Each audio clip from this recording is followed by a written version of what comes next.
this one is a using IC555 a stable multi-vibrator. As you can see, IC555 has 8 pins, pin number 1, 2, 3, 4, 5, 6, 7, 8. Now here we can observe the output at pin number 3. We can observe the output with the help of CRO. So with the help of CRO we can observe the output. Now output will be in the form of square wave. So square wave can be calculated with the help of time period. That time period can be measured T on and T off, and we can find out total time period as well as frequency of the stable multi-vibrator circuit. Now in case of stable multi-vibrator circuit, we have to select the combination of resistors R1, R2 and capacitors. So with the help of this pin we can select either this R1 or this R1.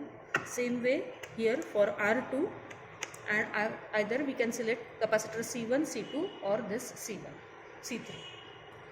This 5 volt power supply can be applied to IC555. This is a fixed power supply. So when the input voltage is applied as 5 volt, we can observe the output once the input is set. The design of the circuit is set. So now apply the input and just observe the output with the help of CR. So the output, for that output connect the probe.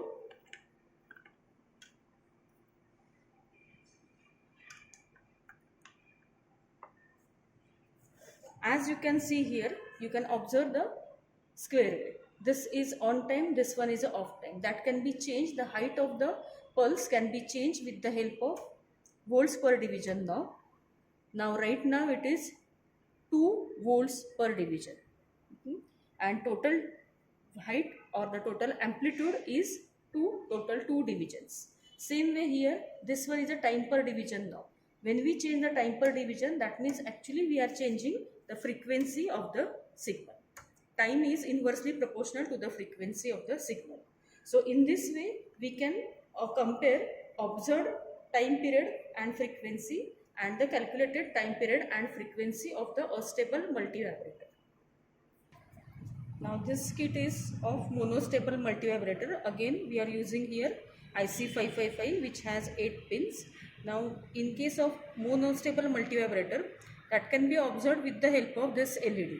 So we can calculate the time period with the help of stopwatch. So we have to apply the external trigger with the help of this switch. Once the trigger is applied, so right now the position of this switch is to the lower side. So how we are supposed to apply the trigger? From this position to this position to this position. That means what? We are applying square wave.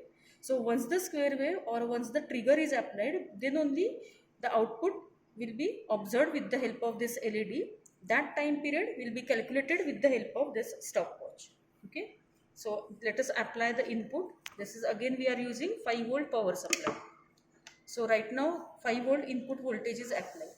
Now here at the output side, you can see R1 resistor which is fixed. These are different resistors value that can be designed. T is equal to 1.1 R into C.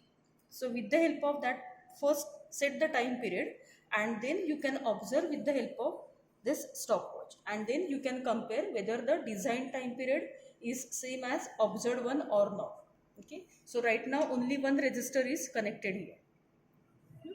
Now we have to apply the trigger. Once the trigger is applied, you can observe the LED will be in working condition. Okay. So let us apply the trigger. Now when you apply the trigger, same time you have to observe with the help of this stopwatch. So you have to switch on, start the stopwatch like this one. Okay. So apply the trigger and the same time start stopwatch. So you can see here the LED is in working condition.